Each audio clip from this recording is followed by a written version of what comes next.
Hi friend, welcome to my channel. आज मैं आपको पढ़ाने वाला हूँ टाइप्स ऑफ वेरिएबल। जावा में कितने तरह के वेरिएबल्स होते हैं। ठीक है, तो स्टार्ट करते हैं अपना क्लास आज का। जावा में बेसिकली तीन तरह का वेरिएबल होता है। टाइप्स ऑफ वेरिएबल, ठीक है। पहला होता है इंस्टांस वेरिएबल। इंस्टांस वेरिएबल, ठीक है। दूसरा होता है static variable. Static static variable. और तीसरा होता है लोकल वेरिएबल, ठीक है। तो आज के इस क्लास में मैं आपको बताने वाला हूं कि इंस्टांस वेरिएबल क्या होता है। मतलब ये कि तीन तरह के वेरिएबल्स होते हैं जावा में। तीन तरह का वेरिएबल होता है, इंस्टांस, स्टैटिक और लोकल। इस वीडियो में मैं आपको पढ़ाऊंगा इंस्टांस वेरिएबल के बारे में, और अगली वीडियो में मैं आपको स्टैटिक, और उसके अगली वीडियो में आपको लोकल बताऊंगा। तो स्टार्ट करते हैं सबसे अपना आज का क्लास, इंस्टांस वेरिएबल क्या होता है, ठीक है। तो हमारा आज का जो टॉपिक है वो है इंस्टांस वेरिएबल।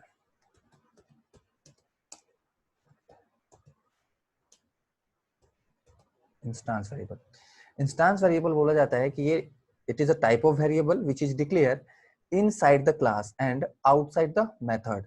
मतलब ये कि ये एक ऐसा वेरिएबल है जो क्लास के अंदर डिक्लेयर होता है और मेथड से ऊपर, ठीक है। उसके बाद बोला जाता है कि जब भी इस वेरिएबल का यूज किसी स्टैटिक मेथड में किया जाएगा तो सबसे पहले उस क्लास का ऑब्जेक्ट बनाया जाएगा जिस क्लास में हमारा ये वेरिएबल डिक्लेयर है, ठीक है।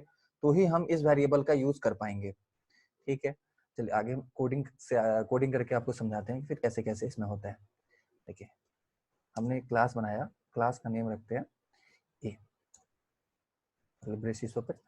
अब मैं क्या बोल रहा हूँ कि it is a type of variable which is declare inside the class. मतलब ये एक वेरिएबल का टाइप है जो कि क्लास के अंदर डिक्लेयर होता है। तो हम मैं क्या किया हूँ, क्लास के अंदर इंट ए इक्वल टू 100 में लिख रहा हूँ, ठीक है।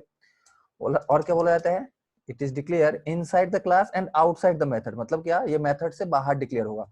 यानी मेथड अब मैं डिक्लेयर करूंगा पब्लिक स्टैटिक void में स्ट्रिंग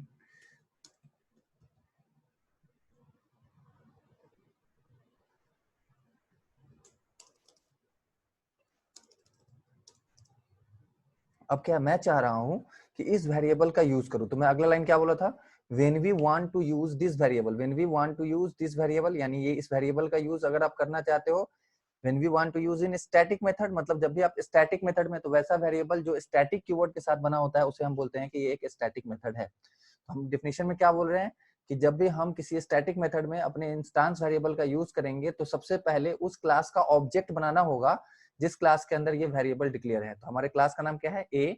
ऑब्जेक्ट बना लेते हैं ए ओबीजे इक्वल टू न्यू ए। हमने ऑब्जेक्ट डिक्लेयर कर दिया, ठीक है। अब क्या है, मुझे प्रिंट कराना है। मतलब ए का जो भी वैल्यू स्टोर करके वो रखा हुआ है, मैं चाह रहा हूं कि वो अपने वैल्यू को प्रिंट कर दे। तो मैं लिखता हूं system dot out dot println. और इसके अंदर आप डायरेक्टली अगर ए लिखोगे तो वो कॉल नहीं कर पाएगा, हमें ऑब्जेक्ट की मदद से कॉल करना होगा ओबीजे डॉट ए। अब ये ठीक है, देखो मैंने कोड कर दिया। अब इसे समझते हैं कि ये इंस्टांस वेरिएबल कैसे है। जैसे मैं आपको डिफिनेशन बताया हूं कि it is a type of variable which is declare inside the class and outside the method. When we want to use this variable in static method, firstly we need to create object of this class। मतलब ये instance variable एक variable का type है जिसे हम class के अंदर और मेथड से ऊपर डिक्लेयर कर देते हैं। इसका यूज कभी अगर हमें स्टैटिक मेथड में करना पड़ जाए तो सबसे पहले हमें उस क्लास का ऑब्जेक्ट बनाना पड़ेगा जिस क्लास में वो वेरिएबल डिक्लेयर है, उसके बाद ही आप उस ऑब्जेक्ट की मदद से उसे कॉल कर पाओगे।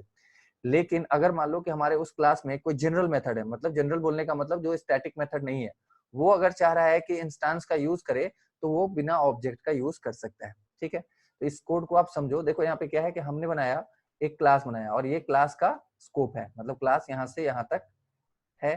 हमने डिफिनेशन क्या बोला, it is a type of variable which is declare inside the class. देखो मैंने जो ये वेरिएबल डिक्लेयर किया है वो कहाँ किया है, क्लास के अंदर डिक्लेयर किया है।